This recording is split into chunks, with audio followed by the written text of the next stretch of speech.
Good morning friends, good morning সকলকে জানাই আমার তরফ থেকে শুভ সকাল। কেমন আছো তোমরা সবাই? আশা করি ভালোই আছো। ওয়েদার একদম চিল ওয়েদার আছে। তো কারা কারা এখনো ঘুম থেকে ওঠেনি অবশ্যই উঠে পড়ো।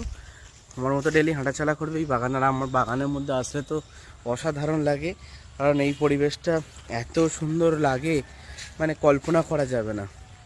প্রথম কথা, দ্বিতীয় কথা হচ্ছে এই যে আমাদের যে বাগানের মধ্যে ঘাসগুলো আছে না, এই ঘাসের যে শিশির পরে রাত্রি, এখনও কিন্তু শিশির পড়েছে, দেখো না পাগুলো দেখতে পাচ্ছ পুরো ভিজে গেছে।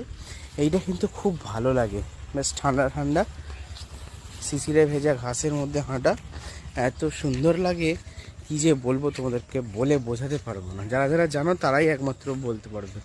তো চলো আজকে সারাদিন কি করব, কি খাওয়া দাওয়া করবো অবশ্যই তোমরা দেখতে পাবে।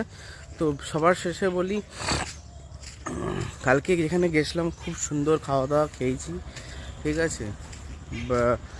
তোমরা চাইলে কন্ট্যাক্ট করতে পারো, আমি ডিটেলসে সব দিয়ে দেবো। আর আমার ইউটিউব চ্যানেল আজকেই ছাড়বো, বেঙ্গলি ব্লগ বাই রাজা, ভিজিট করে দেখতে পারো।